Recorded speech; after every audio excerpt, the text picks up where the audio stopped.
Welcome everybody.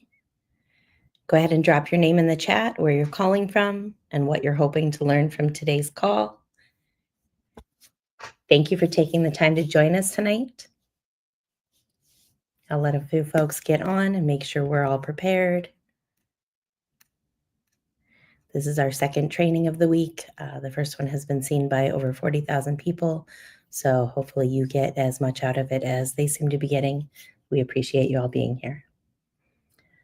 Again, thank you for taking the time to join us. I'm Shauna Nipper, National Distributed Organizer for Women's March. Welcome to this critical safety workshop. Whether you're organizing or attending a protest in today's challenging climate, we're here to provide you with the tools to stay safe, support each other, and keep our actions powerful and protected. Together, we're building community rooted in collective care and strength, and ensuring that we keep us safe. Before we jump in, I want to take a moment to acknowledge that there's a lot going on in the world around us right now. There are threats to our families, our communities, and our movements can be overwhelming. It can cause us to disconnect. So what I want to remind you of, in the words of feminist poet June Jordan, is we are the ones we've been waiting for. I want to invite all of us to take a collective breath into that reality.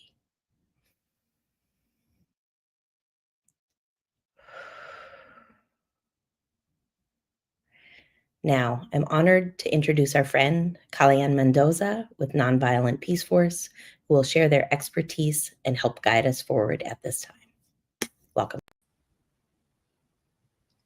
Thank you so much, Shauna. Thank you so much, Women's March. And thank you, everyone, for making time to be with us today. I know that, as Shauna said, we're in a pivotal moment in our country's history, and many of you are here to learn some basic protest safety methods and approaches.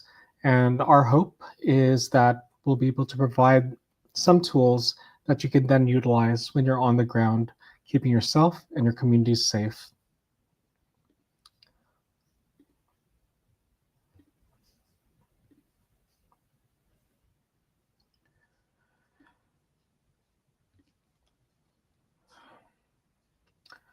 My name is Kalian Mendoza. I'm the Director of U.S. Programs for Nonviolent Peaceforce, and I just want to make sure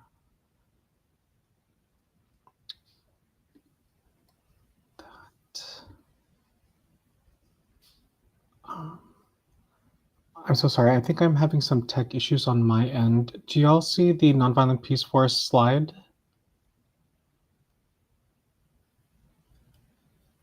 No, Kala, I see the slide where it's you and I as facilitators. Okay. I might need some support in moving through the slides, if that's okay. Thank you so much. Excellent. Mad love to my Women's March colleagues. Nonviolent Peaceforce is an international humanitarian protection organization that utilizes what is called unarmed civilian protection, whether it's in South Sudan or South Brooklyn, whether it's in the Democratic Republic of Congo, Ukraine, Iraq, Myanmar, the Philippines, or here in the United States. We work side by side with communities to build peace through right relationship and utilizing nonviolence, nonpartisanship, and centering those most directly affected by violence. Next slide, please.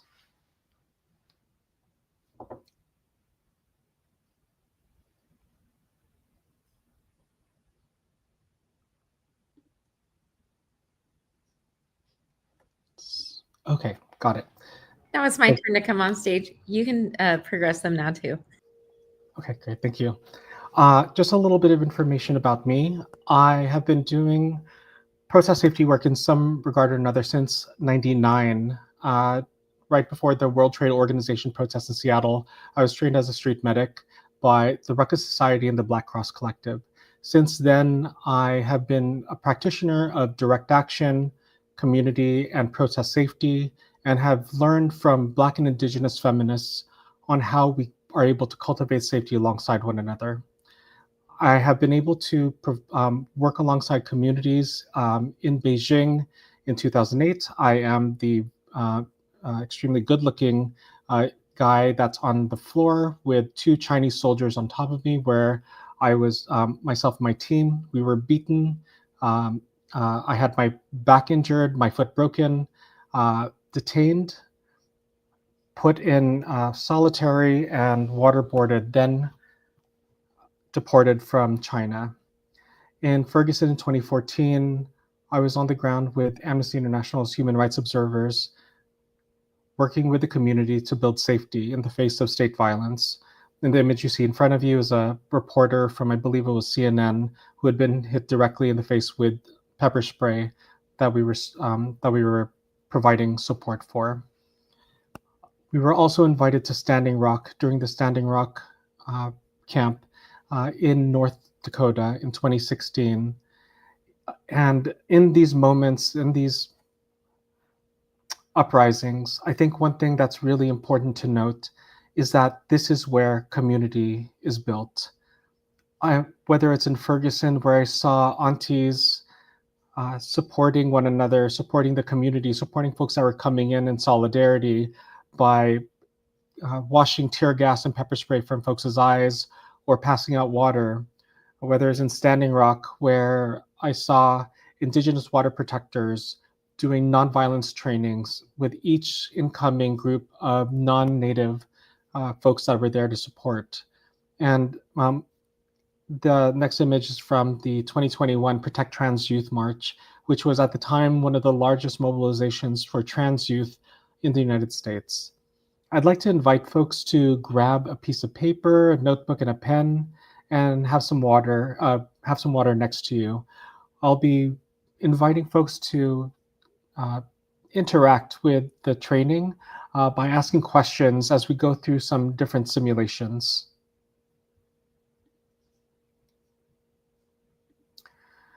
Before we get into that, I just want to model what Shauna just so beautifully did, and to just take a breath for yourself.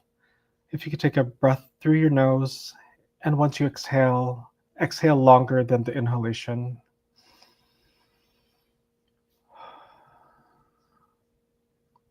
The image you see in front of you is of Grace Lee Boggs, an American philosopher, organizer, activist, and thought leader who really showed me what it looked like to build solidarity with communities that are not that we may not come from.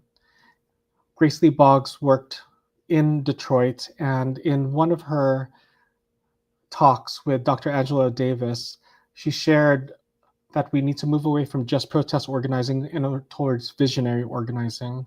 And what that looks like is really thinking about the world that we want to live in, the world that we're fighting for, and not just responding, but also practicing deep, intentional community care. And this quote, "The only way to survive is by taking care of one another," has always stuck with me and is a guide star for myself and so many others. The purpose of today's training is that I'll be providing you with tools that you'll need to keep yourself and others safe during community events, protests, marches, or actions. One thing that we like to say at Nonviolent Peaceforce is that we prepare, we don't panic. We share facts, and we share calm. We try to spread as much calm as possible in order not to continue to either put folks into a state of hypervigilance or to already activate many activated communities. Today, we're going to be going over what is called situational awareness. In essence, how do we identify threats and come up with plans to address those threats? And I'll be talking about and introducing protective interventions that are grounded in unarmed civilian protection and some basics around protest safety. How do we keep ourselves and each other safe while at a protest? In today's workshop, you're going to leave with the OODA loop, a better understanding of your window of tolerance, your survival responses and survival tools, and examples of protective interventions, along with examples of commonly used munitions and their effects and remedies. So situational awareness, in essence, is an ancestral technology. By that, it is gift that our ancestors have left us. For those of us that, pretty much everyone here, have ancestors that have experienced violence, whether state violence state or non-state actor violence, genocide, occupation, colonization. Our ancestors have passed down epigenetically the tools that we need to keep ourselves and each other safe. They have shared those through our culture. They have shared those, quite frankly, in our very genes. The way that we identify threats, the way that we move through the world with a very dangerous world are those ancestral gifts. Situational awareness is a toolbox to identify threats, and in essence, it is mindfulness in action. The first tool I'll be introducing is called the OODA loop. It stands for observe, orient, decide, and act. And as you can see, it's an ongoing loop. This is a crisis decision-making tool that you can fall back on when you're pushed outside of your window of tolerance, where you may be activated and zeroing in. This allows you to fall back on everything that you've been observing to construct a plan of action to help support you and others to get to safety. I just want to share a content warning. I will be showing state violence against protesters, and this is footage that we took during the Dante Wright protests in Brooklyn Center, Minnesota. Before we step into the simulation, I want you to think about what role you are usually in at a protest, and you're going to be moving through the simulation as if you are in that role. If you don't hear sound, that's totally fine. It's because you were already prepared and you had silicone earplugs in your ears in the event of a long-range acoustic device being pointed at you and other protesters. I'm now going to show a video, and I want to invite you to just observe and try to take in as much information as you possibly can.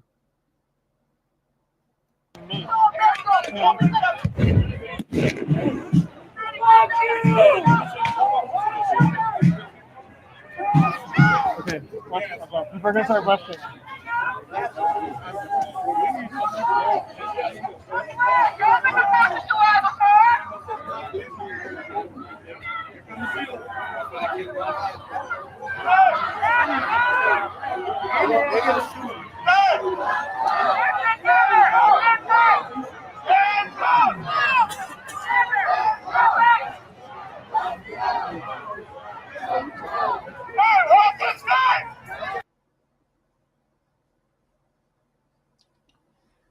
So that was a very quick clip of an action that happened over the course of 5 days following the murder of Dante Wright by the police officer Kim Potter.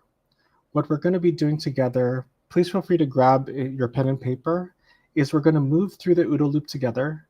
And I'm going to invite you to take a look at each of the photos from that action and document as if you were there, whether it is as a protester, or you may be there in a safety capacity, you may be there as an observer. I just want you to inhabit that role as we move through this together. So in the image in front of you, what are you seeing? What could you potentially be hearing? What could you be smelling in the air? And what could you be feeling?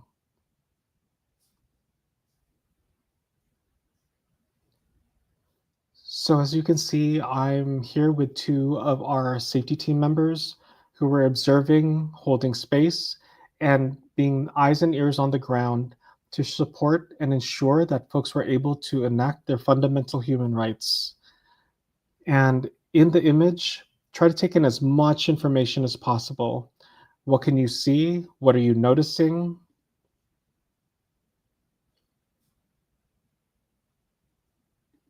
And if it's helpful, I always like to use the lifeguard scan. Basically, you're scanning across from one point to another. Then you're scanning close to far. And then lastly, from the ground to folks' heads. From the ground to folks' heads.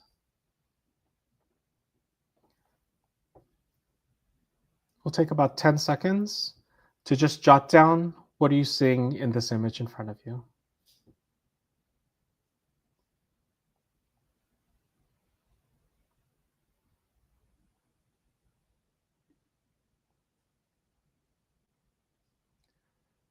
So once you've taken in external information, once you've identified internal information, if you feel like your gut is having a response, like, I need to get out of here, listen to that. If you've ever been in a situation where something is telling you, whether it's your gut, your ancestors, whichever, that is your system processing information on a subconscious level and processing it through your body to get you out.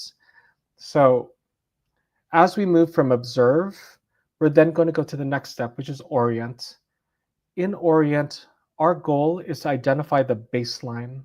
What is normal for this situation right now? And each situation is going to be very different.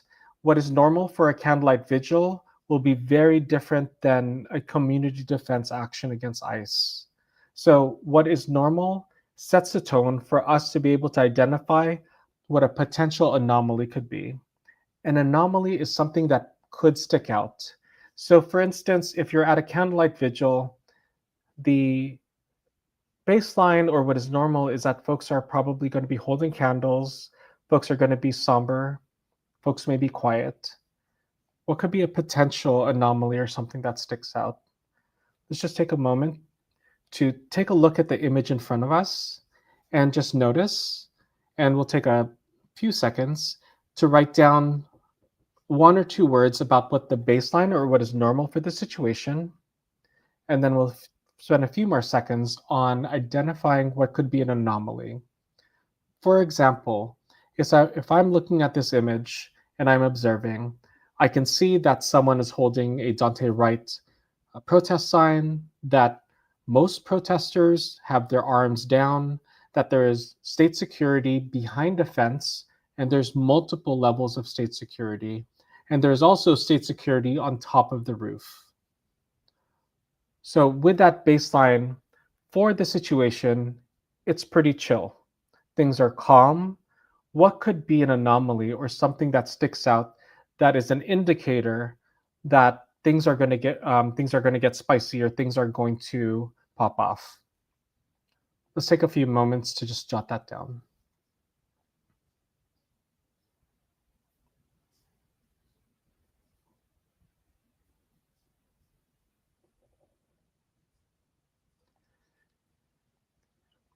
If you wrote down that an anomaly could be the change in law enforcement formation, that's a really solid one.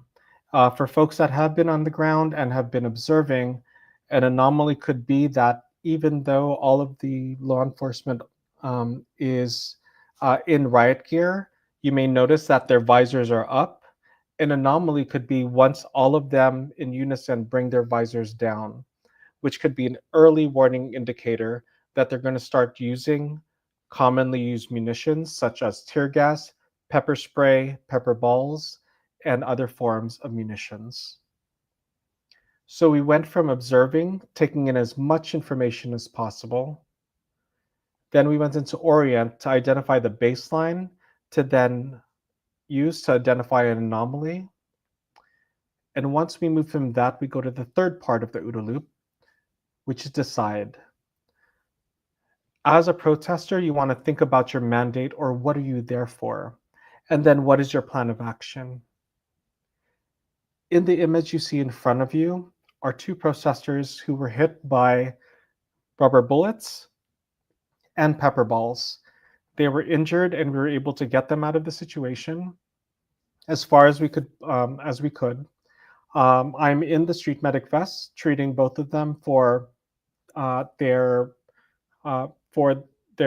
tear gas exposure, along with ensuring that none of their bones were broken, and we were able to get them out. Our mandate as Nonviolent Peaceforce is to protect civilians and to ensure that they're able to exit safely. With that mandate, in this situation, we were able to provide protective accompaniment for these protesters, along with, there was a pregnant person who was there who had not realized the level of state violence that was going to occur. And as soon as a tear gas started to be deployed, we brought her over with us, and asked her, what support do you need? And she said, I need to get back home immediately, but my car is way outside of here. So what we did is she didn't care about her car. She just wanted to make sure that she wasn't exposed. We wanted to make sure she wasn't exposed. We gave her an N95 mask, and we were able to get her out of the location and back to her home. And there was another example of two young Black men who had parked past the police line on the left side of the police department in Brooklyn Center. They were afraid of being arrested or shot at, and they asked us if we could support them in any way. And we offered to create a protective barrier or bubble around them, and we moved through with them, past the police line, and got them safely to their cars. When you're in Decide, you want to think about what your mandate is. If you're at an action as a protester, your mandate may be to retreat back and to come back to the action. If you're there as a third-party monitoring organization, an observer, a street medic, or if you're on a Nonviolent Peaceforce safety team, our mandate is to protect civilians and to get them out of that situation as quickly as possible, based on consent, communication, and care. So I want to spend a few moments to invite you to think about what would your mandate be at an action, at a protest, and then what would be your plan of action once things escalate.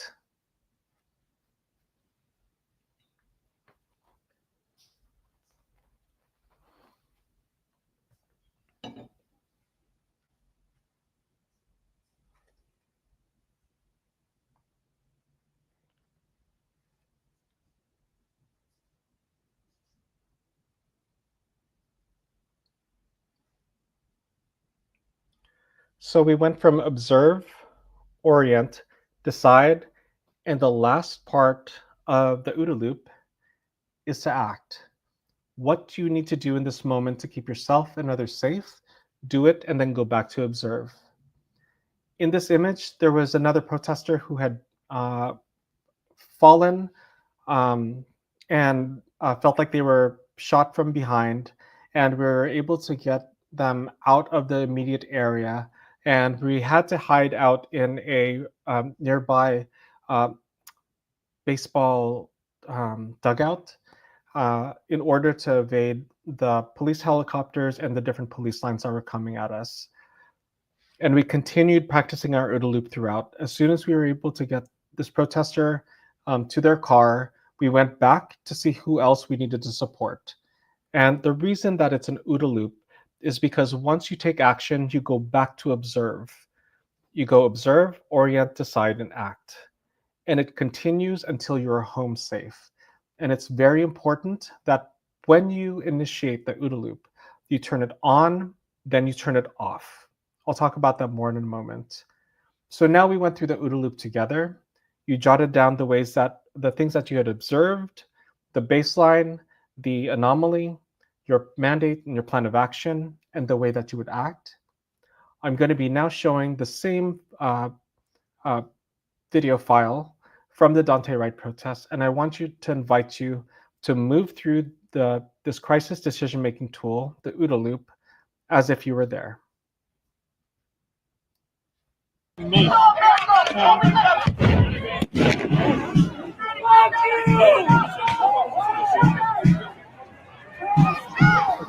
Okay, we're gonna start rushing.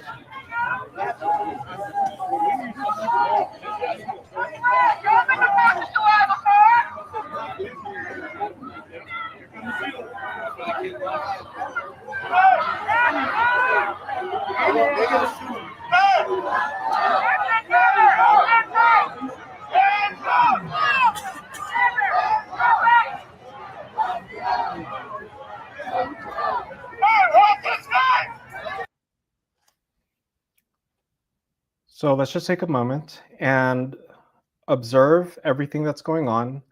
Practice a lifeguard scan. So let's go from left to right, then close to far, close to far. You have really good eyesight. You can see some of the militarized vehicles that are past the fence. Then I want you to look from the ground up, from the ground up.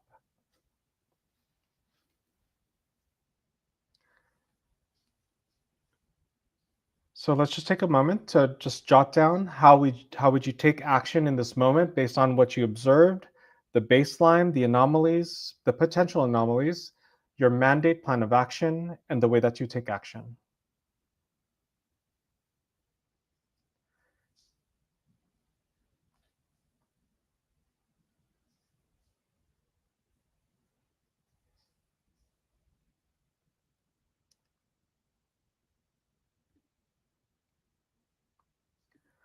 So we went through the OODA loop together, and as I mentioned earlier, it's really important to turn it on and then turn it off.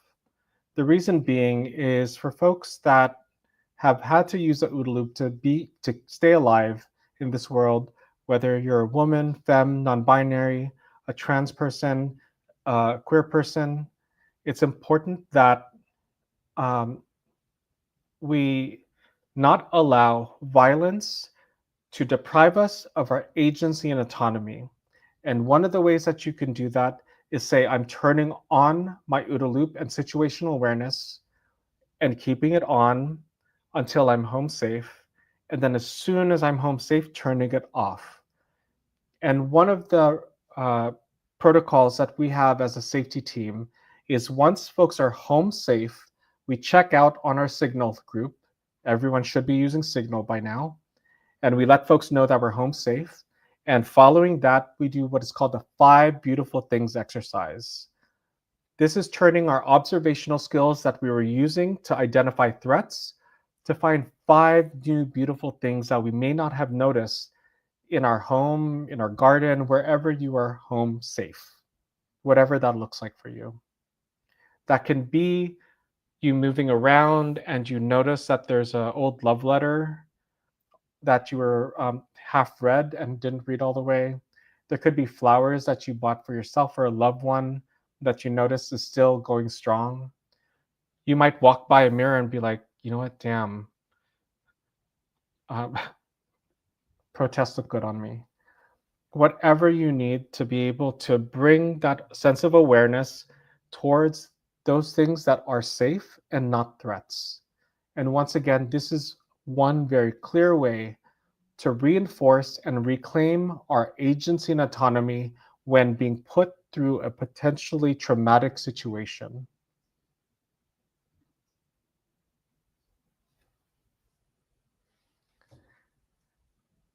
So we talked about the OODA loop, and now I want to introduce some tactical regulation tools and some basic frameworks on information that you can share with your buddy or your team if you're going to be on the ground at a protest. The first tool that I wanted to share is called the window of tolerance. This is a framework and a psychological framework that talks about when we are cool, calm, collected, and connected, basically what the thresholds are for each individual person. When we are cool, calm, collected, and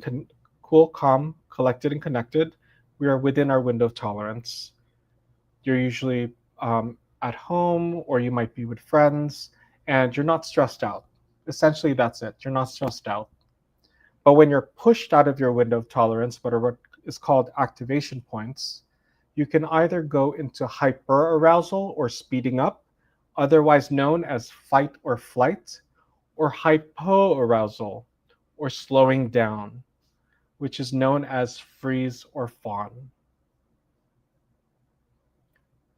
Understanding your window of tolerance is extremely important in that every person has a different window of tolerance based on their lived experience, based on the situation, based on their personality, and a number of other factors.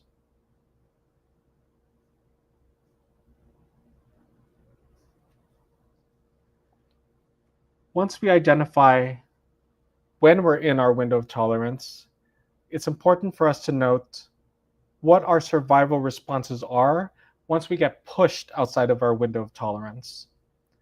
Are you a fight, flight, freeze, or fawn person? when aggression happens to you.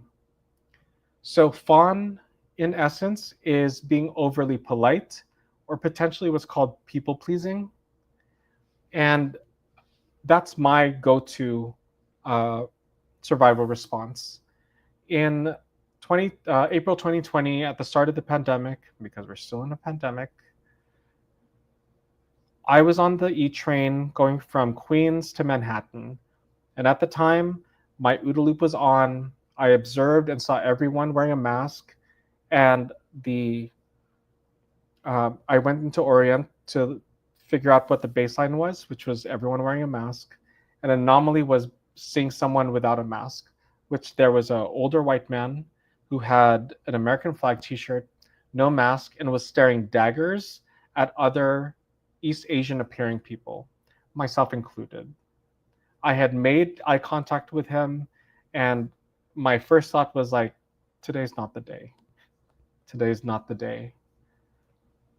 I went into thinking about what my plan of action was, which was to move towards him, make a bubble around him, and to get out as quickly as I could.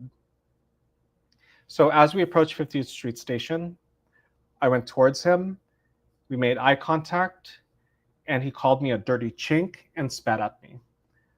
My first initial reaction was to go into fawn, where I almost yelled, "I'm sorry," which immediately confused him. And there's like a millisecond of confusion and anger, and I went around him and out. I want to make it very clear that our primary survivor responses when aggression happens to us, there is no hierarchy. One is not better than the other. Whatever has kept you safe and alive is your survival response. So when aggression happens to you, which of these is your primary survival response? Let's take a few moments to jot that down.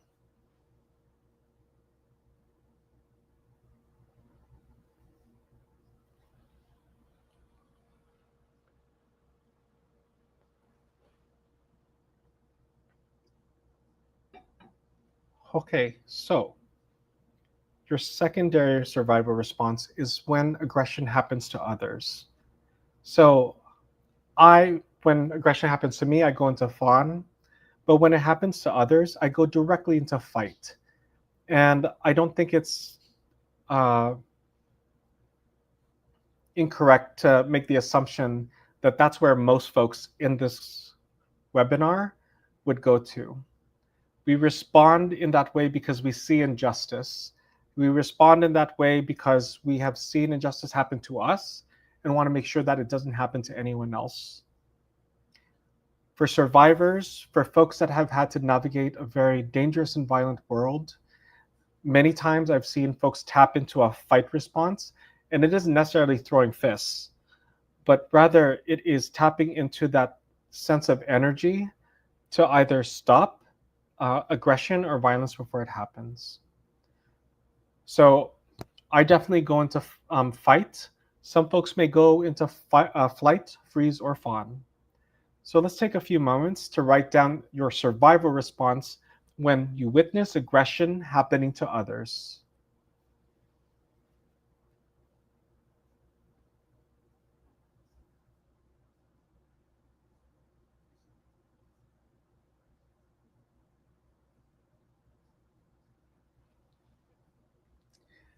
The reason we identify our survival responses is in order to then understand our survival tools. So when you're at a protest, your window of tolerance is going to be very different than when you're at a picnic, party, whatever else you may be attending. That's something that is like less high stakes. So when you're at a protest, what could be a potential activation point that pushes you outside of your window of tolerance into speeding up or slowing down, whichever is your primary survival response? What could that activation point be? So as I shared earlier in one of the earlier slides, I was showing a picture from the 2008 Beijing Olympics. One of my activation points is seeing an East Asian cis man in either a police or a military uniform.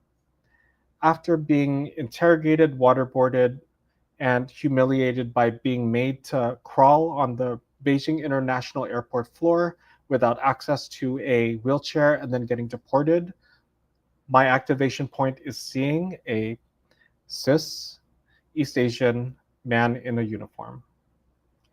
My safety team knows that if I start to fume and my nose starts to flare, my nostrils start to flare, and my hands start to ball or fist up, that's a sign that I have been activated. And because we do all of this work beforehand, they know that once I'm activated, that I have given consent for them to then to employ an anchor point. An anchor point is anything that can get you back into your window of tolerance when you're cool, calm, collected, and connected. For the safety teams that I work with, I share that one of our anchor points could be looking at each other for 3 seconds, direct eye contact with a quick head nod afterwards.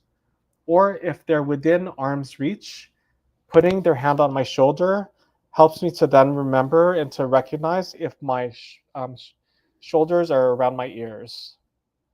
And that gets me to a state of being back into being cool, calm, collected, and connected. So I want to spend a few moments to invite folks to write down what would be an activation point for you at a protest.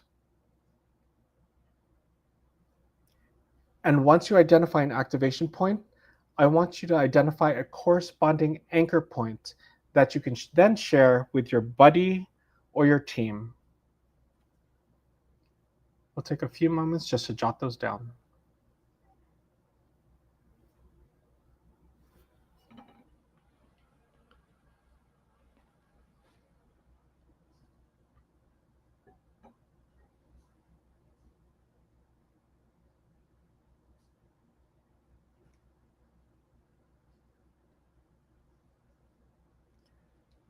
So we talked about our window of tolerance.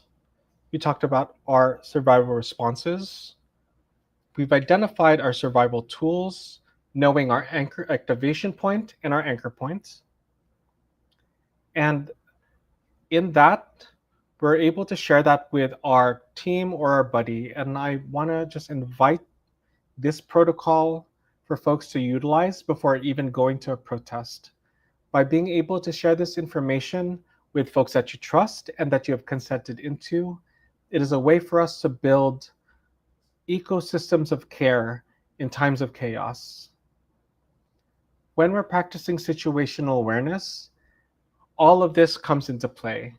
The way that we're pushed outside of our window of tolerance could then put us into a state of being hyper-focused. So it's important for us to know that we can then get back into a state of being cool, calm, collected, and connected. So that way we can take in as much information around us. One thing that happens a lot is that we go directly to act. We don't do the work of going into observing, orienting, deciding, and acting. When that happens, we make mistakes. And I just want to invite folks once again to think about when we practice situational awareness, and you've already probably been using the OODA loop, in your life. Not just if you come from a marginalized community, but if you've ever ridden a bike or moved down a sidewalk or drove a car, you're already practicing situational awareness and using the OODA loop. You're observing what's in front of you and what's around you. You're orienting to see if there's any obstructions, bumps in the road, or potholes. You're deciding. Your plan of action is to get home, and you may be acting by adjusting yourself to move away from any of those threats or those sources of harm. So when we're at actions, I invite folks to practice situational awareness at all times. Remember to turn it on and then turn it off. You're able to hold on to, reinforce, and reclaim your agency and autonomy when it has been momentarily taken away from you by a traumatic event or by violence. You want to make sure to check in with yourself and your buddy and your team to ensure that you are not outside of your window of tolerance, that you're not moving from only a place of activation without being anchored. It's important for you to know when you need to leave. And it's important for you to be able to share that with others. Next, you want to practice a lifeguard scan. So once again, left to right, close to far, and then from the ground to heads, ground to heads. You want to make sure to communicate. If you're in action and you've been practicing your OODA loop, you've identified that there are multiple formations of law enforcement, and now they've created a phalanx or a wedge. So you want to communicate that out with your team or your buddy. And then lastly, practice a OODA loop in spaces where you are safe. I like to do this when I'm in Trader Joe's. It's not sponsored, but if Trader Joe's wants to sponsor and throw some money at Nonviolent Peaceforce and Women's March, please do. Sorry, don't mean to speak for Women's March. But one practice that I'd like to invite for folks to do when they're safe is to practice your OODA loop going into Trader Joe's or any store. And your basically your mandate in that moment is to find something new. You know how they come up with new products, or if you're at a grocery store looking for only items that are on sale. The way that you would be practicing the OODA loop is going around observing, orienting, deciding, and then acting, and taking your stuff and going home. Once we're able to practice situational awareness and practicing a tool like the OODA loop in safer locations, that's when you then are able to build your muscle memory to be able to then practice that and utilize that in instances where there could be a potential crisis. I'm going to now hand back. We're going to take a few minutes for a bio break or a breath break, and I'll hand it back to Shauna. So we're going to give a few moments. We are going to allow folks to use the restroom, stand up and move your body. And those who want to stay on the call for those few moments, we're going to do what we would call breathing in fours or box breathing, just for 4 cycles, just to ground ourselves. It does help manage stress and anxiety, helps improve focus and concentration, lowers your blood pressure. So really good for you, but also helps reset your brain so that you can really focus on what we're learning. And the way that breathing in fours works is you're going to inhale for the breath of 1, 2, 3, 4 through your nose. You're going to hold your breath for 1, 2, 3, 4. And you're going to exhale slowly through your mouth for that same 1, 2, 3, 4. And then you're going to hold your breath again for 4 seconds on the exhale. 1, 2, 3, 4. So I'd love for you to join me, and we're going to do 4 cycles of that. So inhale, hold, exhale,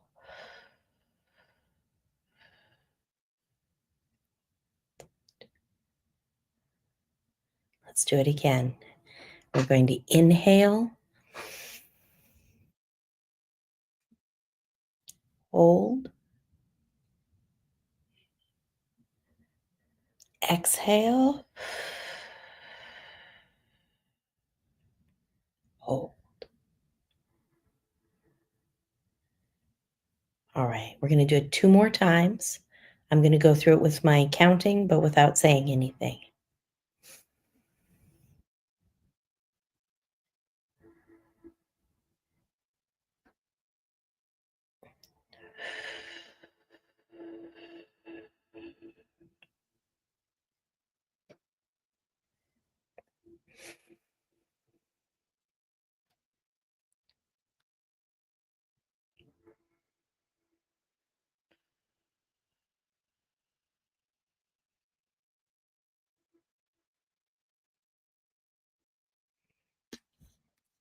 Thank you all for breathing with us. While we're waiting to come back online, I just want to say, shake it out as well. Take a moment, move your body, shake your shoulders, shake the arms, shake your body out, and get that tension out of your body. Okay. All right. Thank you for that.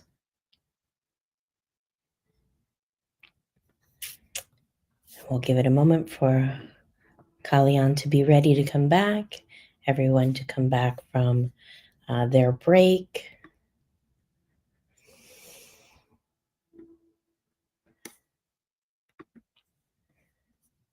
And just while we're pending, I will say we can see your comments from both Facebook and from YouTube.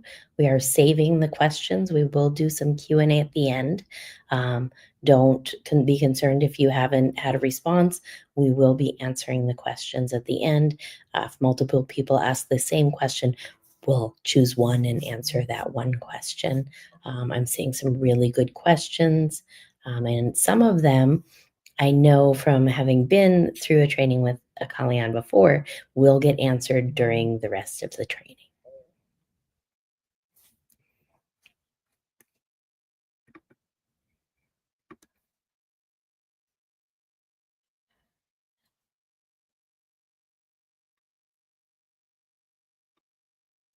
And the training will be another approximately hour plus Q&A, give or take.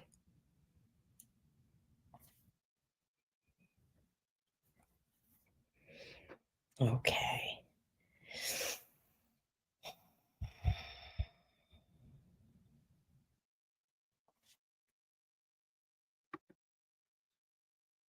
Right. Are you ready to come back, Kali? Yes, I am.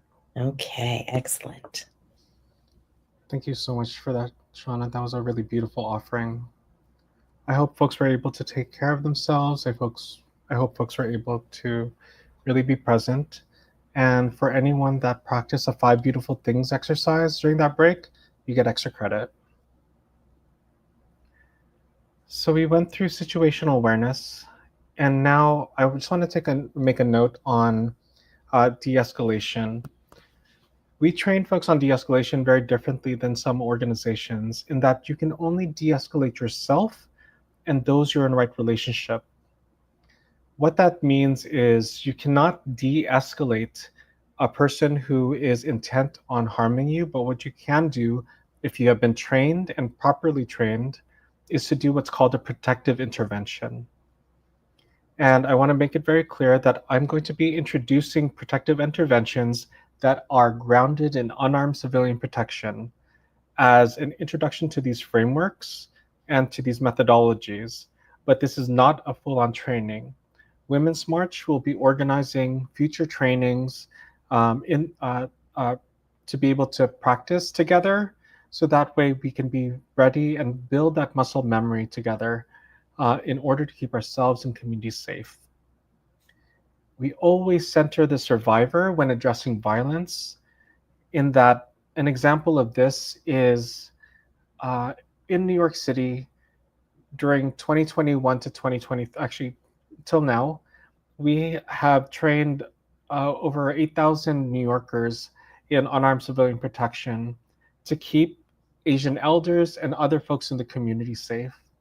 And one thing that we always highlight is to never focus only on the aggressor, but to center the survivor and give the survivor the due respect and the care to determine what it looks like to support them.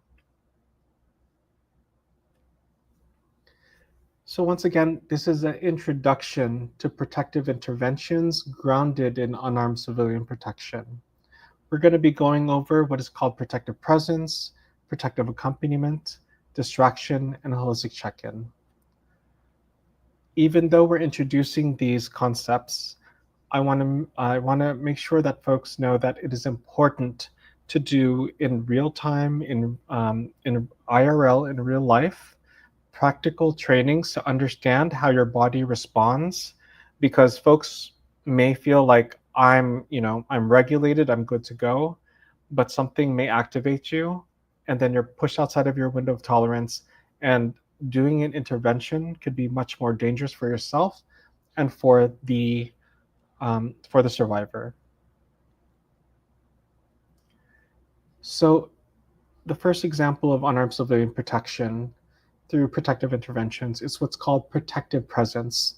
In essence, protective presence is being a third party to a potential aggression that shifts the power dynamic away from the aggressed towards you. In essence, you serve as a lightning rod. And once again, once you've been trained, we've seen trainings, the Student Nonviolent Coordinating Committee during the Civil Rights Movement did this powerfully well, where they trained one another on dealing with white supremacists that would be calling them the N-word, would be putting out cigarettes on them, would be pouring coffee or milk on them. They were able to understand how they would respond in that situation. So once again, we're introducing the concepts, and we invite you to please keep an eye out for future trainings by the Women's March. The way that you would practice protective presence is by first assessing the situation, what's going on here. And immediately, if you haven't already, turn on your OODA loop. You want to then check in with the person being aggressed and follow through.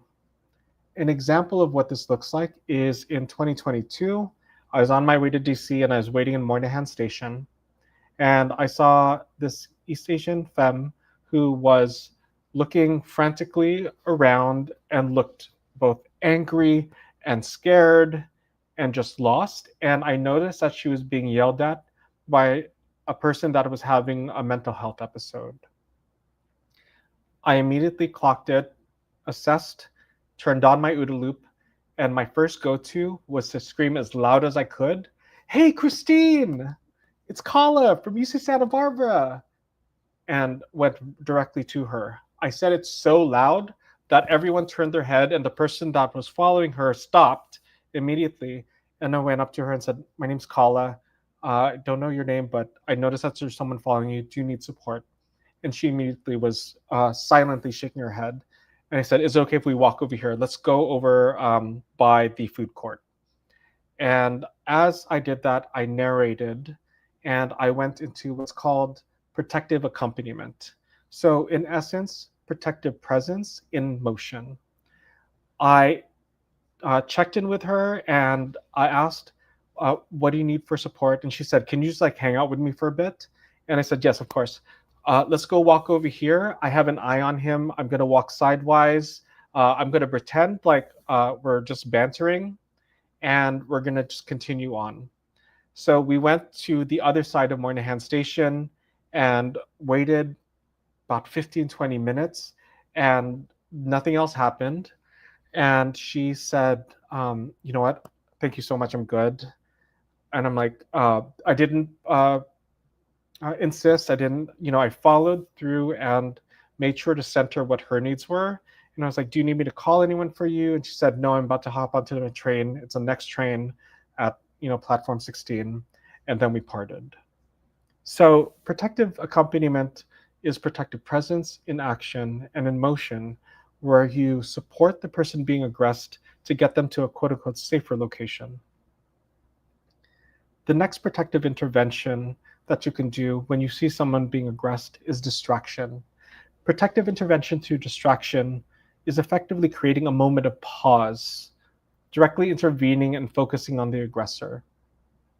Once again, the way that you do it is to assess the situation, is to practice a OODA loop, observe, orient, decide, and act. And then you want to distract, engage in whatever the situation is, and then depart once you're able to get consent from the person who is being aggressed. Some examples of protective intervention through distraction is going right up to the aggressor, and this is for folks that have been trained, and saying, "Hey, what time is it?" Or, "Oh my God, are you TikTok famous?"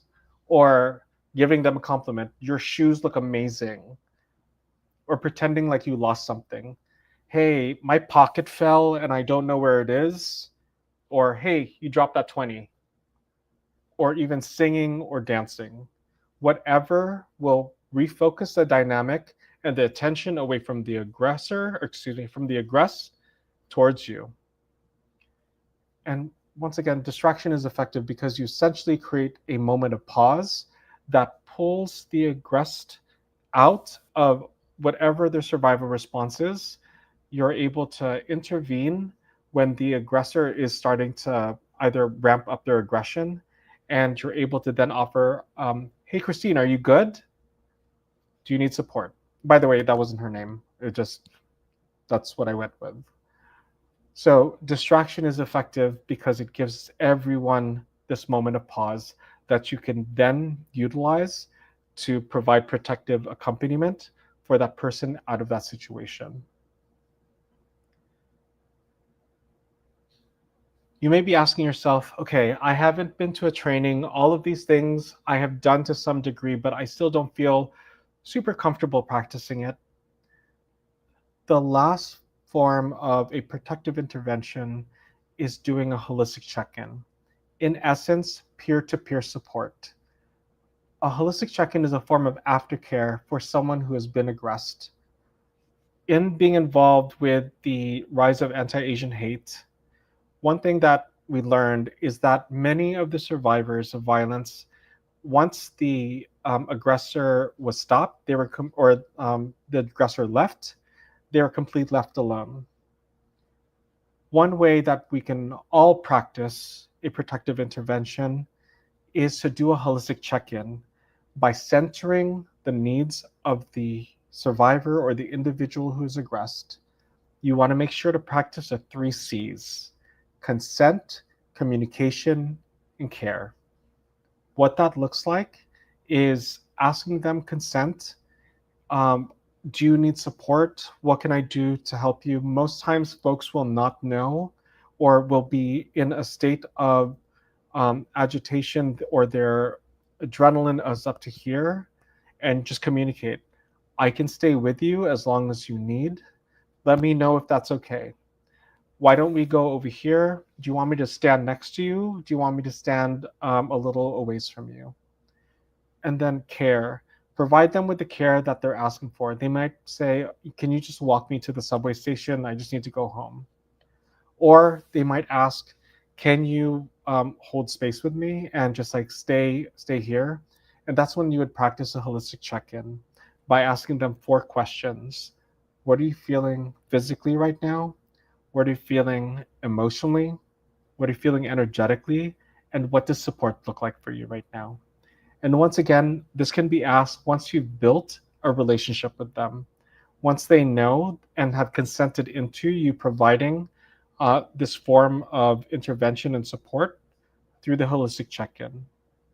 And once you complete that, once they say,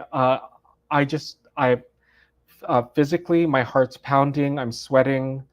Emotionally, what do you expect? Emotionally, I'm pissed off, I'm frightened, I'm confused. Energetically, I feel all over the place. And for support, I just need to go home.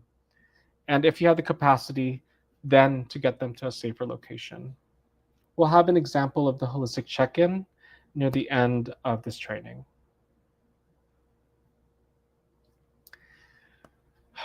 So we talked about different protective interventions grounded in unarmed civilian protection. I'm now going to be going into commonly used impact munitions, their effects, and their remedies. The images that you see in front of you on the left side of the screen are state security that were in front of Brooklyn Center Police Department during the Dante Wright protests. The middle photo you saw earlier when I was providing support to the 2 protesters that were impacted by tear gas,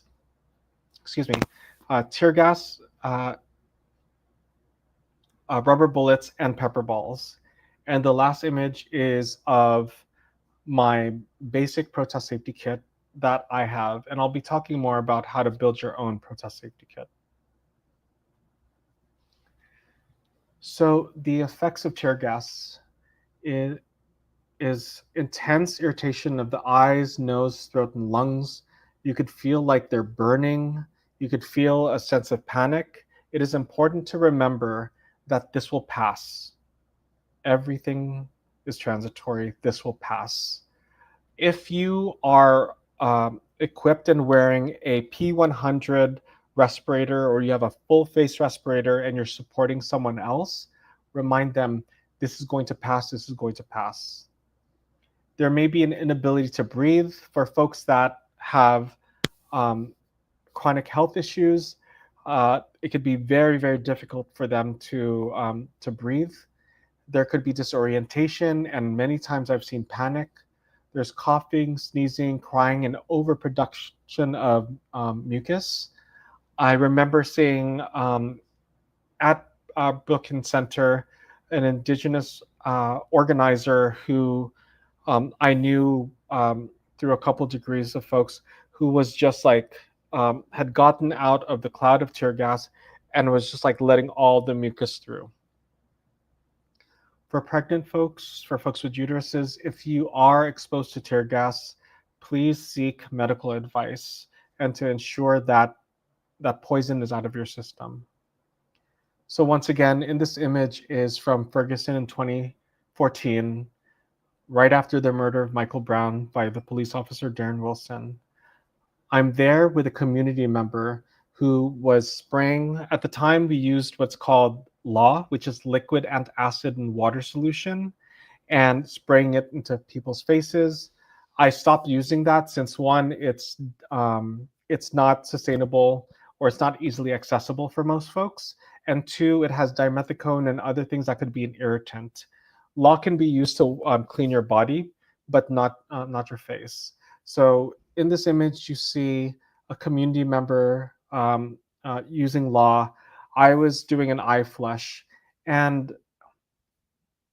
the thing that I saw over and over, whether it was in Ferguson, Standing Rock, Ihumata, which was the Maori land defenders in Aotearoa, New Zealand, one thing that I saw was such a deep sense of community care.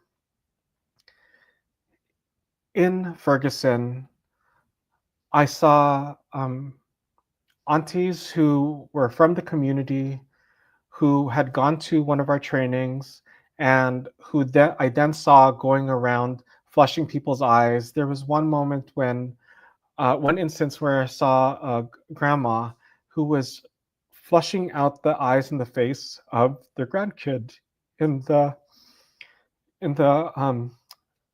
stroller. And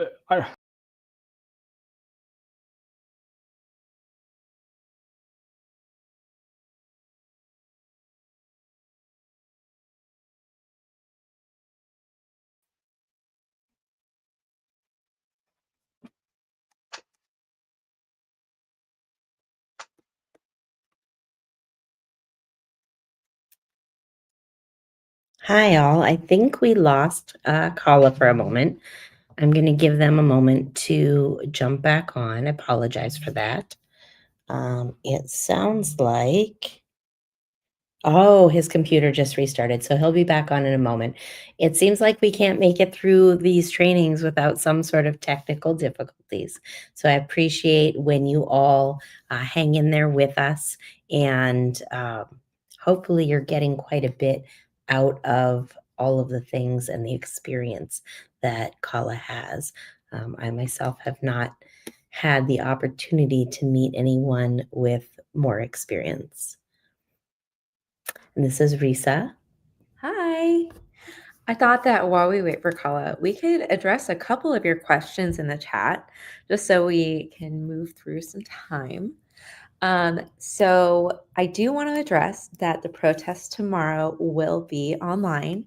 You can join us here on live stream. So make sure to check out our link tree and you'll find the link there. Now we have Kala back. I'm going to give him a minute to get his presentation back up, and then we'll get that back going. Right. Thanks for letting me jump in, Shana. Absolutely, absolutely. And Kala will be back in just a moment. I will also say this video will be available later for others who can't make this training. Women's March stores our videos in our channel, which is scrolling at the bottom of the screen. It is on YouTube. You also can go and look at the previous training we did. That is also on our Facebook. So that is also available for anyone who didn't miss it or didn't make it, I should say. Please feel free to share it out. We want to make sure that we are taking care of each other. All right, can folks, wow, okay. My computer knew to give me a moment of pause. So I'm back. Just one moment. I want to make sure that, okay. So very quickly, I just want to say that it was in that moment that I realized that it was extremely, what a horrendous place we're living in, where grandmothers have to basically decontaminate their kids, their babies, their grandkids from state violence. So these are the overall effects of tear gas and pepper spray. Tear gas and pepper spray are what are called oleoresins. Otherwise, they're basically oil-based substances. Tear gas isn't necessarily a gas, but it is a fine mist powder that can cling to your skin. And I'll just go over some uh, uh, remedies that I have field tested and used. So the order of operations for dealing with tear gas or pepper spray is, if you are prepared and you're on the ground, you have your P100 mask, you have your shatterproof goggles, and someone has been exposed to tear gas, you go over and you ask them, do you need support? They say yes, no duh. What do you think? You want to get them to a safe location outside of the exposed area as far as you possibly can, since they're most likely not able to see and they're panicking. Let them know, I'm going to be walking you about 15 steps towards that tree. Once we get to that tree, we're going to move another 20 steps towards the house.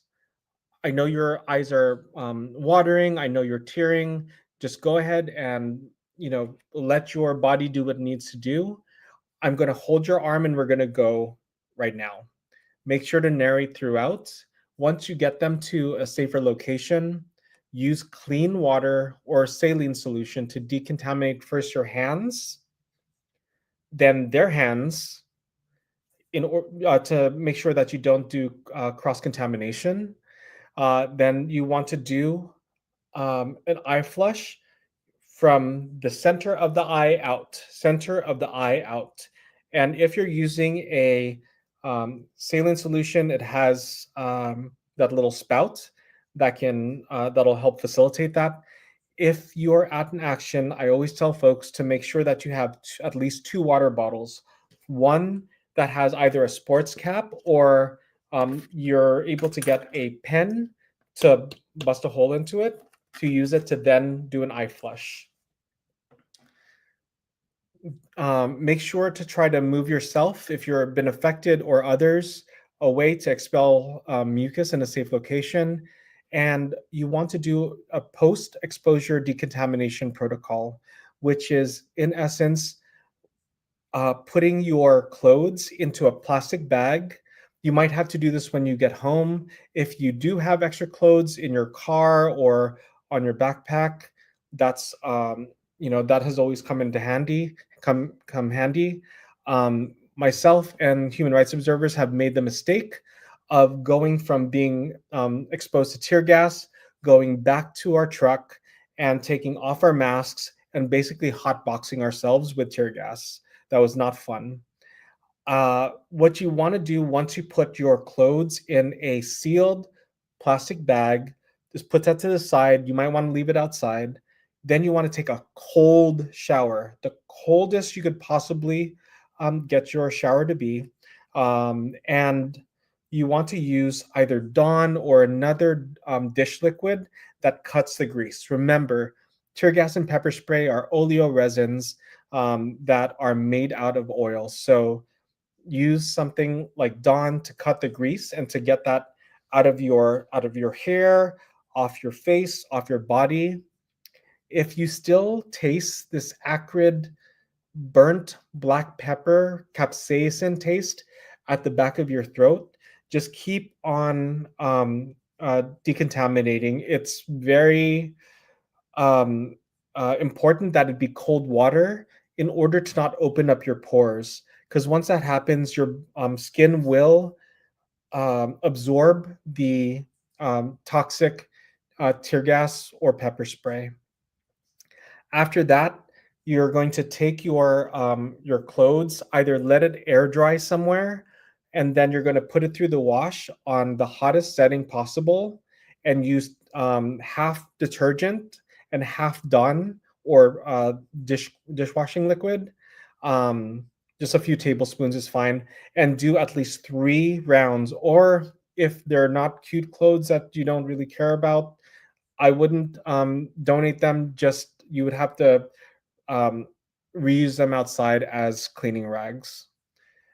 The post exposure decontamination process is really important, and along with that is the aftercare, which is basically making sure to hydrate using electrolytes to help with the facilitation to expel any remaining tear gas or pepper spray in your system.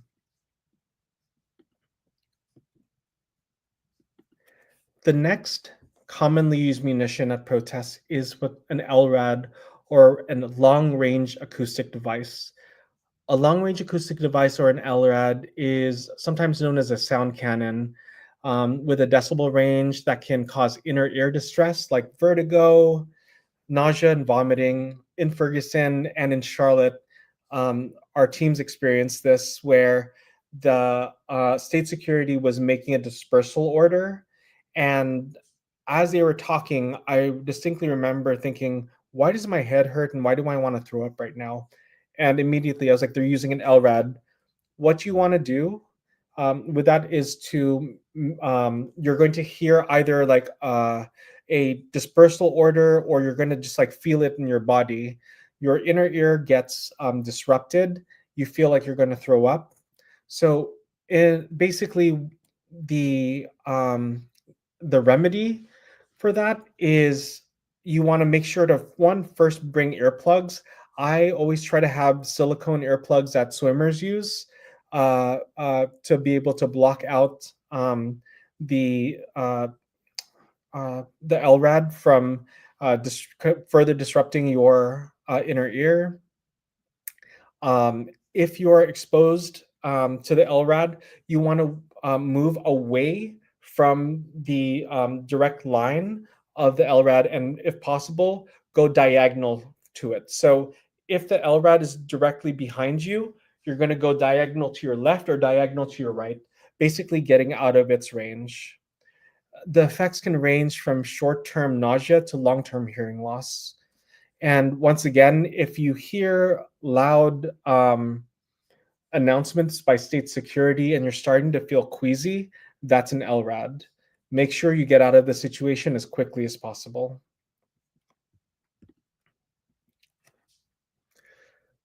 Another commonly used munition are flashbangs or other concussive explosive devices. A flashbang is a type of crowd dispersal device that is called less than lethal. A lot of these are called less than lethal. You'll hear that in the media. And quite frankly, it's an innocuous sounding term that doesn't describe the damage that they can do. Flashbangs can stun, disorient, and instill panic. And in Standing Rock, we weren't here for this, but in Standing Rock, there was a water protector who had a flashbang thrown at their arm, and it damaged their arm so much that I believe they lost their lower forearm and their hand. So flashbangs are basically grenades, and it's important as soon as you hear that you start to exit the location. And you've already been practicing your situational awareness. You've already clocked your exit points, and you already, you've identified at least 2 exit points. It's good to have 2, it's better to have 3. Your primary exit point is basically the way that you would come in.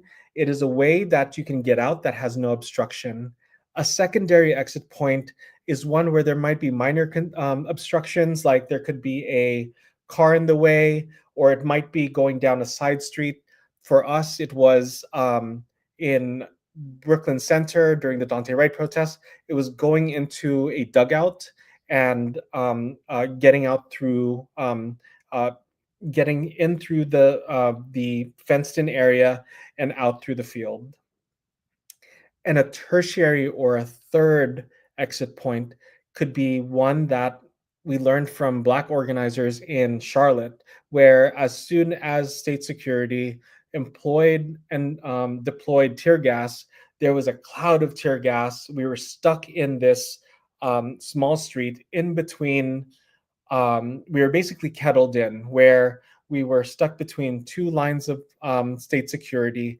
And one of the organizers, I can't remember if they grabbed my hand or if they grabbed someone else's hand, but basically they said, "Follow me." And we went into a parking garage and went up about 3 to 4. I've never run that fast in my life, but 3 to 4 levels. So we were safely away from the most concentrated mass of the tear gas. So once again, just going back to the flashbangs, if you're practicing situational awareness, that means knowing what your exit points are. If flashbangs start going off, you want to move back and not be in that direct range. The primary effect of a flashbang, once again, used in your vicinity could be disorientation, being stunned, or the temporary inability to see or hear. If used close to you, it can render you unconscious or severely injure you or cause death. In order to provide some protection from flashbangs or shrapnel, which is a very likely threat, you want to wear a helmet, even a bike helmet, hard hat, shatterproof glasses, and clothing that covers all of your body. And this, just some activists and protest safety fashion tips. Never wear polyester. If possible, wear breathable natural fibers, because if you have, if there is a flashbang or a tear gas canister falls on you, it'll burn and it'll continue to burn through because the polyester is made out of plastic. So rubber bullets, pepper balls, bing ball rounds are once again innocuous sounding terms for what in essence is a bullet. These projectiles can do immense damage, and activists and journalists have been blinded and maimed by these throughout the years. I remember in Hong Kong in 2019 during the Occupy Hong Kong protests, I wasn't there, but we were monitoring.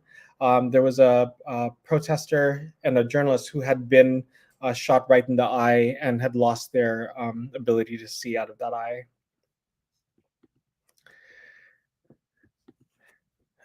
Each of these projectiles have the potential to cause everything from internal injuries to broken bones to blinding subject.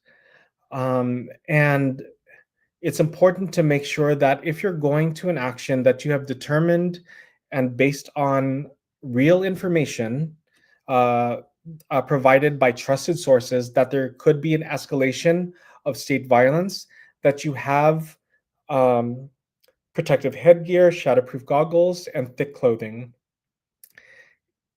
It's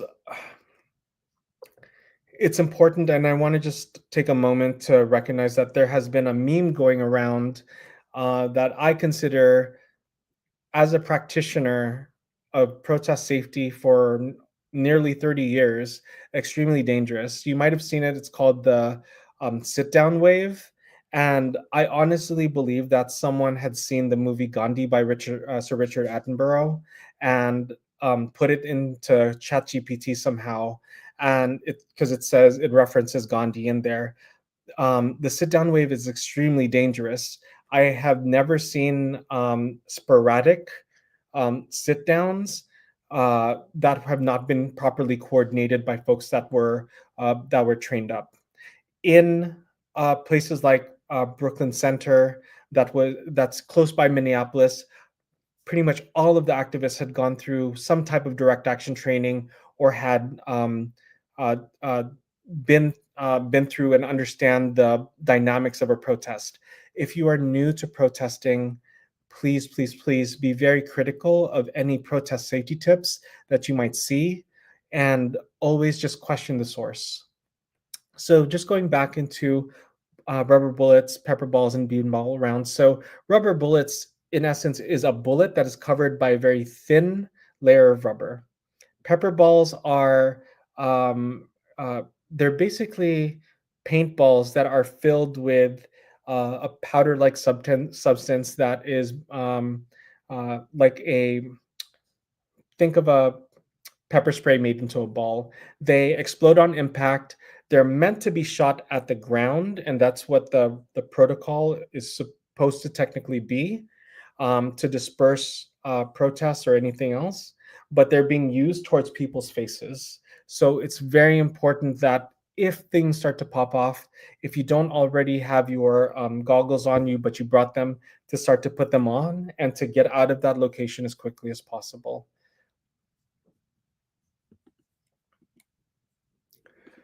One thing about the beanbag rounds is that they are basically very large BBs in a thin fabric pouch. And like I said earlier, it can cause internal damage, broken bones, and a whole host of other injuries. The weaponized use of horses by state security is not a new tactic. In fact, it goes all the way back to the slave catchers. It's important when horses are weaponized in this way, and I know horses are serene and beautiful creatures, and it is I guess it's an activation point for me whenever I see them being used against protesters. This guidance is provided by Wania Locke, who is a water protector and organizer with Standing Rock Grassroots. Wania counseled that you want to ground out, basically be calm and unafraid as possible. Don't swing your arms around or try to startle the horse. If the horse senses your aggression, then they may rush at you. If the horses are within 6 to 10 feet of you, hold your ground. If you are emotionally erratic, try to leave the space as safely and quickly as possible. Don't hold anything that might be seen as a whip, because that could trigger a horse. They can headbutt you, so please keep that in mind. And if you have to hold down a horse, use your core rather than just your arms.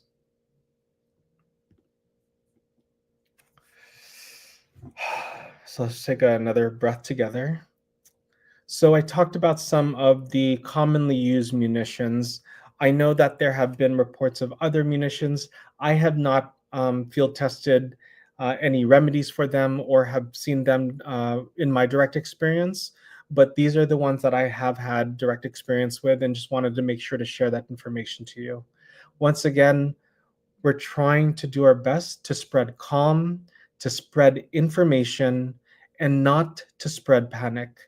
We don't want to scare people from being out in the streets, but we want to make sure that we're providing and equipping all of you with the resources and the tools that you need to keep yourself and others safe. One of those tools is your protest safety kit. It's really important that your protest safety kit could be a way for you to be self-sufficient and safe and healthy at an action. Different folks and different actions are going to require different items. You want to make sure to look at what the likely threats are for the actions that you're going to be in. You may not necessarily need a full face P100 respirator, but it's always good to carry some extra N95s. There is no perfect protest safety kit. Don't overthink it. Just bring what you know to the best of your ability and what you may need. You don't want to bring an entire tactical backpack that could actually be more of a risk to you than anything that could be on the ground. Personalize your safety kit. What works for me may not work for you. I'm trying to see if mine is close by. Just one second. So here's my safety kit. And it is, everyone's going to have a different safety kit, and it could be anything from a backpack to a hiking bag. So in my safety kit, my protest first aid kit is, I don't know if you can see it. Basically, it's a fold out with Quick Clot Sudocon, which is a wipe that's used by law enforcement for exposure to tear gas or pepper spray. I also have menstrual pads, menstrual or tampons, and a whole host of other things that I or others might need to use on the ground at an action. If you want to personalize it to what you need, I also carry my my medication along with prescription in the event that I'm arrested and need access to it. Everyone personalizes their safety kit based on what your needs are. The most important protest safety kit gear that you can bring is what you have with you.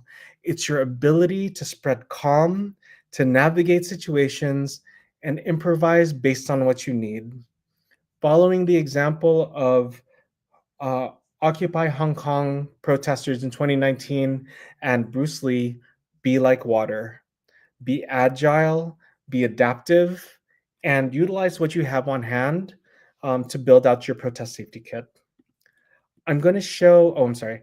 The framework that I use for protest safety kits are what do you need for survival, what do you need for protection, and what do you need for comfort. For example, for survival, what I need is water. That's one of the most important things. I always have water and electrolytes with me. I'll have some kind of, I'll usually have Korean or Japanese sunscreen. Um, I'll have a snack. What do you need to ensure your sustainability at a protest or an action?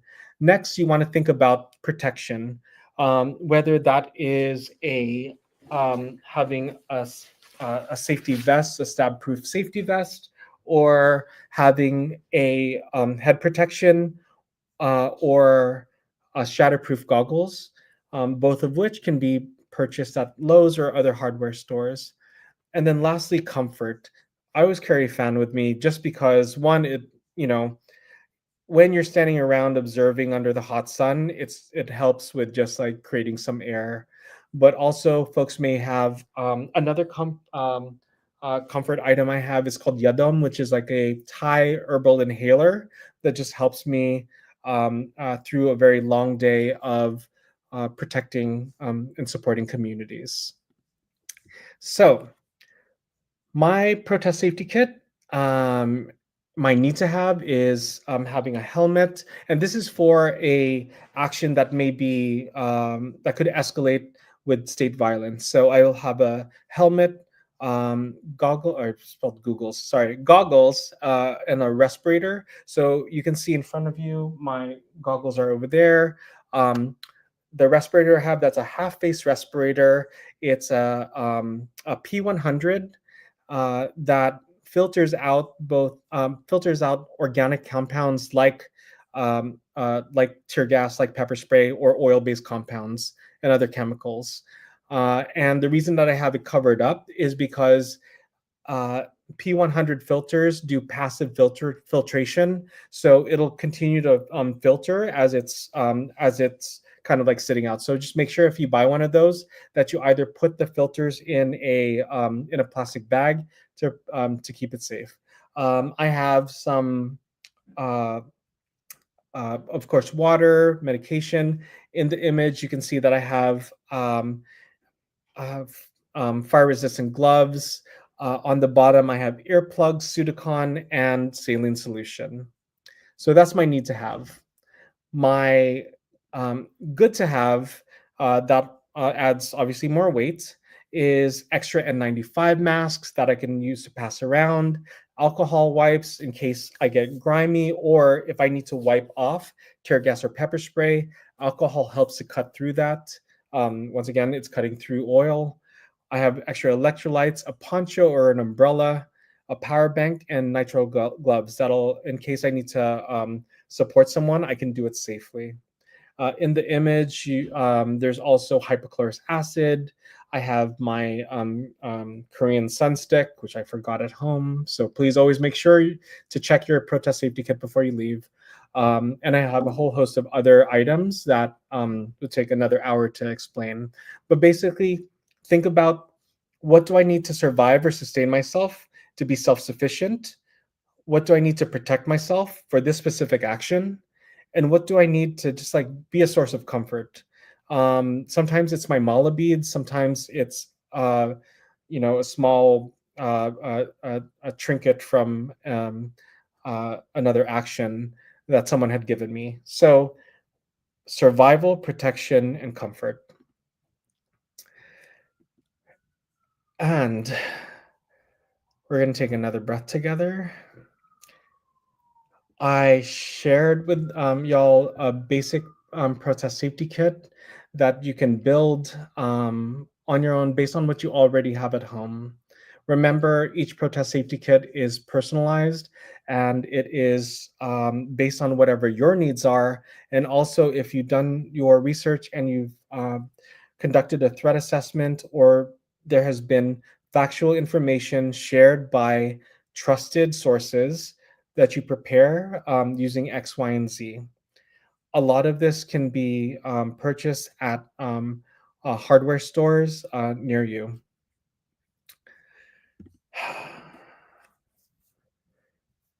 So we went through our commonly used munitions, their effects and their remedies.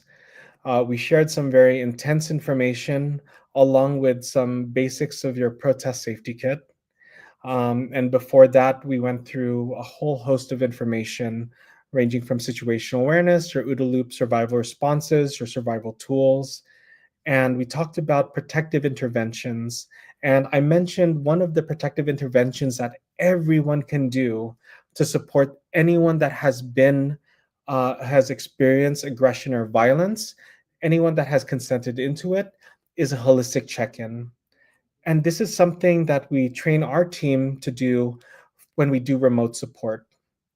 If you've gone through this training and you're like, actually, I don't think I can be out there, either because of a whole host of very valid reasons, and you've said, I can't be at a protest in the streets, then you can do what's called remote support and checking in with your friends, with action team members, and moving through a holistic check-in.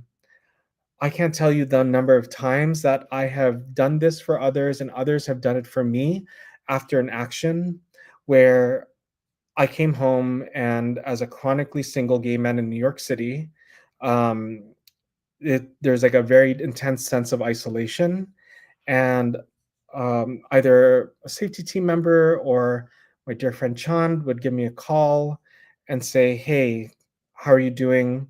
And would run through this with me. And once again, the 4 questions are, what are you feeling physically right now? What are you feeling emotionally right now? What are you feeling energetically right now? And what does support look like for you right now? When I've done this for others, I've had folks share, I'm really dehydrated. I haven't eaten all day. Emotionally, I feel like I'm running on fumes, but also I need to go, go, go. Energetically, it feels like I'm made up of shards of fire and obsidian. And right now, support, I need water. Can you please get me water? So remember that the support question doesn't necessarily mean that you need to do everything that they ask, but rather you're holding space for them to name it. The holistic check-in was developed in Ferguson with Black organizers, with the Human Rights Observer team, and has been continually used in a plethora of different situations to get folks back into being cool, calm, collected, and connected.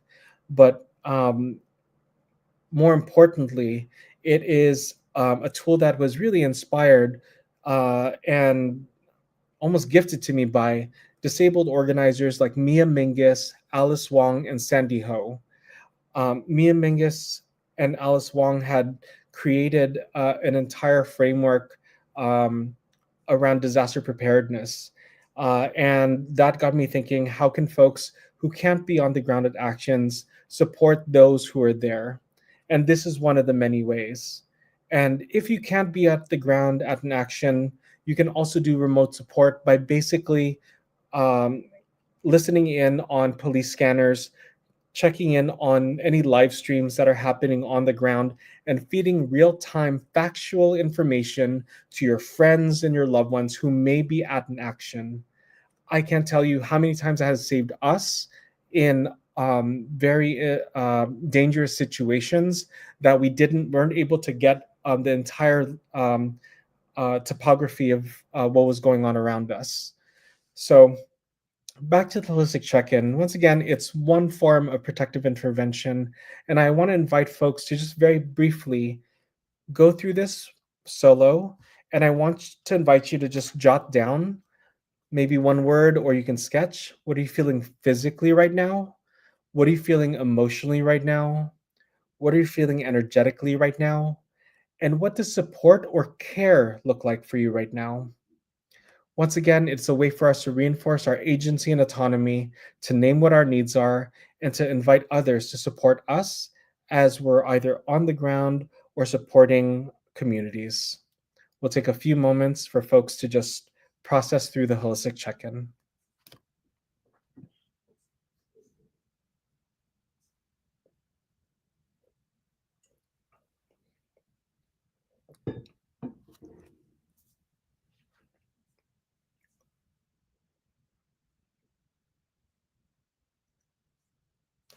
And if you don't have a paper and pen, and if you're just trying to memorize it, please don't worry. Women's March will be sharing this deck, but also this the video of this training with folks that had registered on the Women's March website.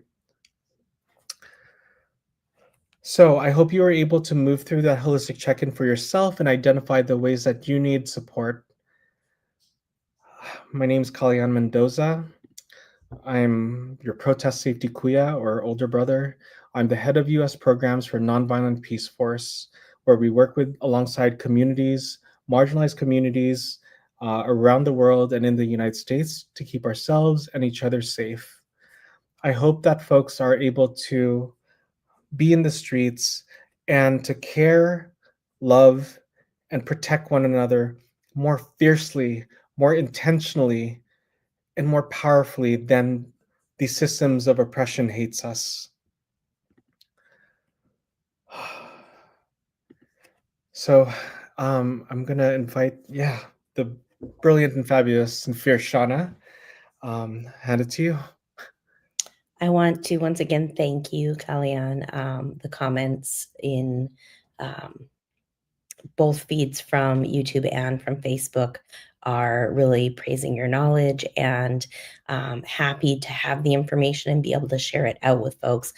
And people really are happy that someone is looking out for the safety issues. There are some questions that are different tonight than there were last night. So I definitely think folks have been thinking on, or 2 nights ago, I should say, folks have been thinking on these questions. So I'm going to add a couple together that make sense for me. We have a question that is about bringing children tomorrow. And then there's an additional question about safety for older protesters. With all the things happening, how are we to navigate that as individuals, as families, and, in light of the history of the actions we go to, typically being very safe? Yeah, one thing I deeply respect and appreciate about Women's March is that they always prioritize safety. With the People's March, with the circus happening here in Madison, I think it's important to make sure to do your research and to find out who the organizers of the action are, to do your due diligence to ensure that they have ADA accessibility. Women's March is fantastic with that, and making sure that folks have what they need to be safe. I can't speak for all collectives and organizations around the country. There isn't like a directory, but I would go on folks organizations Instagram that are hosting an action to see if they have they have like a family area, if they have caretakers. There's a lot of organizations in the past that would have those.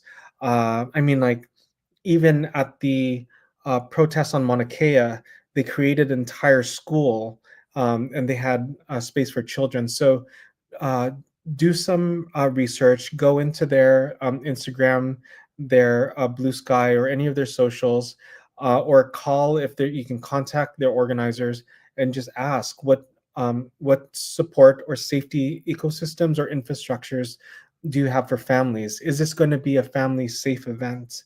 And I think it's important to have um, informed consent based on information that organizations can provide you. And you'll see that on organizations like Women's March in the ways that they're providing support for everyone. Like I know that there's an ADA section at the circus tomorrow. There's going to be an ADA shuttle. Please do some diligent research and make sure that they have what you need in order to feel safe. And once you're able to make that informed choice based on that information, follow through with it. For older protesters, I know some older protesters who are some of the baddest and most badass activists I have ever met. Like my Amala, or it's Tibetan for mother. Sultrim Sangmo, she's a Tibetan elder. She's one of the most fiercest activists I've ever met. And she's a grandmother. And there's times when, she's like, I need to sit down. This march is too long. I would also do a little bit of research to find out if it's going to be a march, are there benches along the way? If it's going to be a stationary action, is there a place for shade? Is there like a area where you can take a rest?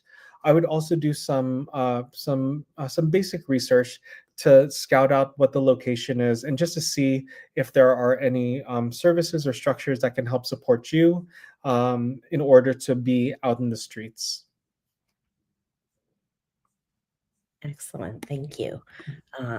So we have a couple of questions that I want to give you a moment. I'm going to address a few things. For people who are scared to protest, to attend, folks were asking what they should do. And first, all the things that Kalian has already mentioned, but also depending on your local area, you may have small protests going on. You don't necessarily have to go to a big city. In this particular case, there are hundreds and thousands of protests going on across the country. There are definitely going to be very large ones, and there are going to be very small ones. And the likelihood of anything occurring at a very small protest is typically less. We have things that are sign holding events that are less active, right, than a bigger rally, than, more aggressive types of protesting. So we just want to be careful of what we choose to do. And you can typically find those things on the Women's March map or whomever else is holding a series of protests, because we know multiple organizations are going out there in the streets. I think it's also really important to address folks who do use specialized equipment when we talk about disabled people and having ADA seating. You want to make sure if you're bringing any type of equipment, if you are a person who uses a wheelchair or a rollator or any of those type of accessibility devices, that the action is taking place in a location that you can get to, that it's not on grass and mud after it's rained and those sort of things. So I would say just keep that in mind. But if it's in a park with sidewalk access, by all means, you should be able to go and attend. Most places do allow you to bring chairs. If you need to bring a chair, you're a person who is pregnant and those sort of things, bring a chair. So I think those are also fine things to do. I do want to ask a couple of very poignant questions that folks brought up. Karen asked a specific question. If you're a disabled or retired or actually active RN, nurse, EMT, and are attending a peaceful action, is it appropriate to help in a caretaker peacekeeping role, even if you haven't been trained as a medic or a peacekeeping group? That is a great question. And I invite folks to find their lanes. And I think this is one of them, right? If you are a retired healthcare worker, if you are a therapist, the sometimes we rise to the occasion, right? And if you're not a street medic, you can just let folks know if you notice that someone got hurt and you have the training to be able to support them. Say hi. My name's Karen. I'm a retired nurse. What support do you need? You've obviously assessed the situation. You may have had your kit with you because that's how you roll at protests. Or if you're a therapist, sometimes we would have mental health support. I remember at the Black Trans Lives March in Brooklyn, where we had, I think, 75,000 people at the very start of the pandemic.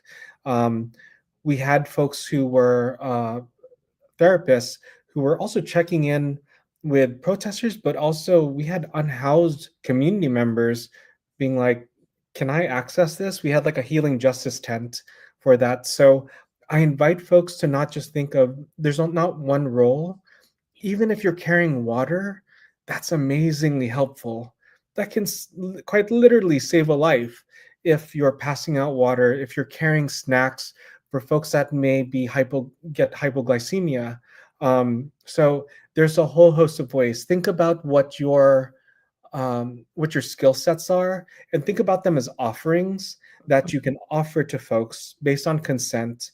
Like you never show up to a dinner party empty-handed or a house party empty-handed. So I don't think anyone shows up to a protest empty-handed either. It's all about identifying what are those offerings that we already carry. Excellent. I'm going to group another few questions together because to me, in my head, it makes sense. So there's a question about what to do when we are seeing folks that are defacing things in front of you, what to do if ICE happens to show up, and then really in what aspect is there a mandate for de-escalation? And I think this speaks a little bit to what training folks may need for something like that. So if you're seeing property destruction, just get out of that situation. There's nothing really much that one can do. I think it's important that we don't demonize others. I know that we can go into a whole other 2-hour training on what nonviolence is, but you might consider property destruction as violence. Others may not. But if you're seeing someone, tagging up a place, I just mind my own business and I go elsewhere. They're not my target, right? We need to think about what our goal is. If our goal is to protect our community, we focus on protecting our community from state violence. So defacement when it happens, if there's folks that you disagree with, or if you're feeling like a certain kind of way, or you're feeling activated, you have the agency and autonomy to take yourself out of that situation. No one is forcing you, and no one should be ever forcing you to remain in a location if you're not feeling comfortable. I always just, I'm a New Yorker. You mind your own business.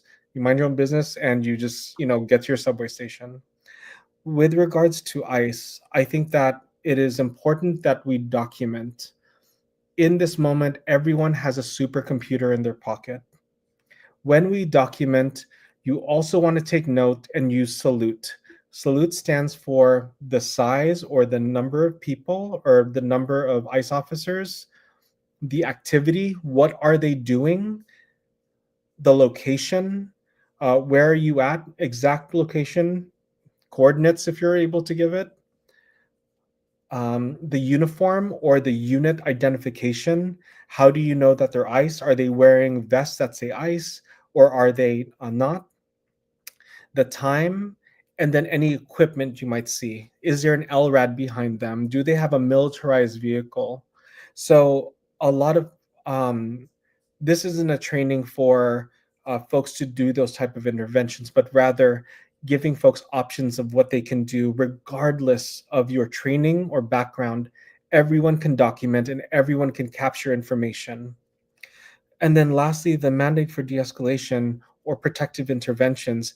If you have been trained on it, if you consent into it, then no one's going to stop you to intervene.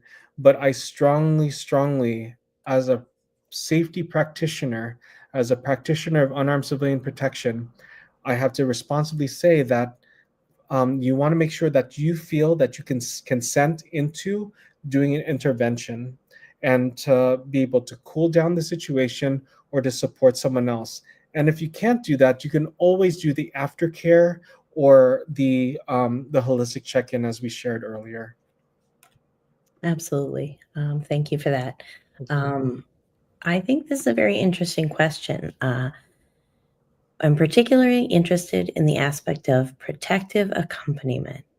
Can you give folks information on how they might get into that space? Yeah, I'm pretty sure everyone has done protective accompaniment without naming it protective accompaniment. So it's important to, I want to note where my example of protective accompaniment came from. In South Sudan, we work with women's protection teams. These are trained South Sudanese women from internally displaced people's camps who, because there was a problem of women, girls, children, and elders who were going from the IDP camps to the sources of water and getting assaulted, they decided to create a women's protection team. In essence, they created that protective bubble around these groups to get them from point A to point B and back. Everyone here has done that in some regard. If you've ever walked a friend home from a club, from the bar, if you've ever driven someone from a dangerous situation back to place of safety, you've already practiced protective accompaniment. We name it such, and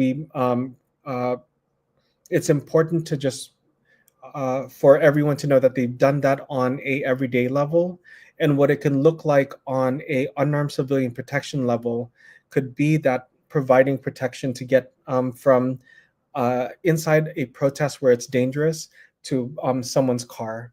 So, or it can be as simple as making sure that you walk someone home from a bar or a club, and you have them text you once they're, or you text them and they text you once y'all are both home safe. Oh, sorry, Shauna, you're on mute. Apologies. Tim wants to know about using milk to treat tear gas and pepper spray when a person's eyes are burning. So this was a tactic that was shared by Palestinian organizers during the Ferguson uprising, and I personally, I think the milk that they had was like sterilized or was like shelf stable.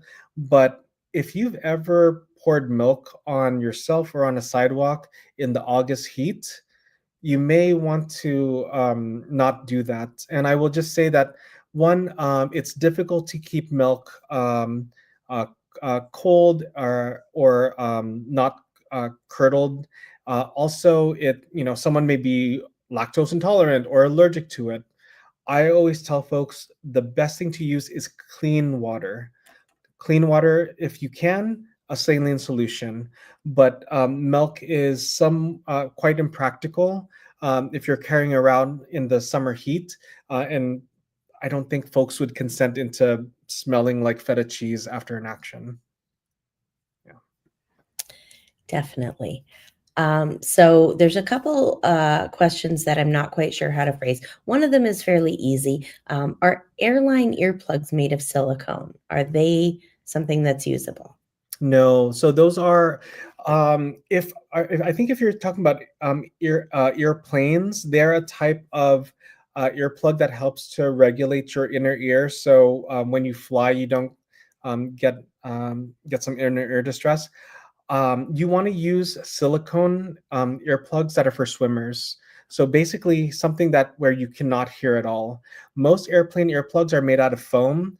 That can work. That's a good thing to have. So if you have that, work with it. But I always tell folks, if there's even a possibility of an LRAD, to have already preformed or worked in silicone earplugs, so you can immediately put them in and be safe. Excellent. So we have a question about some statements made by the Louisiana governor condoning using vehicles against protesters. And folks are very interested in any information that we would be able to provide on what it looks like to stay safe from vehicles used in those ways. Yeah, so this isn't new news by any means. There have been multiple, I think 100 and don't quote me. I think there's quite a bit of legislation that has been that different states have tried to push through to essentially decriminalize the use of vehicular manslaughter against protesters after the Heidi Mayer um, uh, uh, after her murder by a car. Many of us tried to figure out what to do. I was even part of a collective that built and tried and tested different. Um, how do I put this in a um, safe way? We tried different methods to protect ourselves from being rammed by a car, but the reality is there is, aside from a concrete block, you can't stop a car from ramming into the back of a protest. In fact, in 2020, in September 2020, in New York City, a angry person drove their BMW through the back of a Black Lives Matter protest. So it's really important that you have a level of situational awareness. And also in New York, what we would have are a backline of bikers who are on just regular bikes and would provide that protection or that level of protection. Sometimes we would have folks, not that many people that I know in New York have cars, but for our friends that did, they would create a backline of cars behind our protest. So that provided a level of protection in the event that there was a car rush. But once again, practice situational awareness and always just like try to have your head on a swivel to identify any potential threats. Excellent. So this is going to be our last question. And I think this is a little bit deeper. And we're seeing folks that are now, with everything happening with the escalations by the government and hearing how to protect themselves, it's created a situation where folks are scared. And I think we can address, number one, that most protests that are happening are safe. But what would you say to folks who are scared right now? Yeah, I shared some very intense examples, and I've done this both professionally and I've done this as an organizer for nearly 30 years. The intent, once again, was to inform and not to create fear, but rather to give folks the tools that they need to make an informed decision. And your fear is very valid. We should not be living in a country or in a world where we can't express our fundamental human rights, where our communities are being torn apart, where people are being criminalized and disappeared. And it's valid to feel afraid. But I want to invite you to think and to sit in that fear. Where does it come from? What does it mean? And also, in this moment, how can you then show up? If you can't be at a protest, can you then support a local mutual aid group that is putting together like a barbecue for protesters? Can you support a mutual aid group to buy N95 masks? There's a whole host of ways. You can contact your local legislator to voice your opposition to what's happening. You can go onto the Women's March website and find a whole host of ways to take action. Being out in the streets is not the only way to take action. And also, fear is a tool of authoritarianism. It's important for us to interrogate and to be creative and to do what Grace Lee Boggs told us and Dr. Angela Davis called us to do, which is visionary organizing, and to really think about the world that we want to live in and take action through that. Excellent. I just want to thank you again, Kellyanne Mendoza, Nonviolent Peaceforce. Thank you for sharing your experience.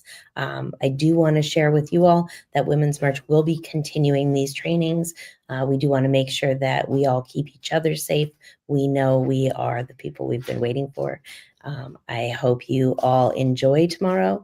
I hope everything is successful, and I hope no one has to utilize any of this great knowledge that was put out there.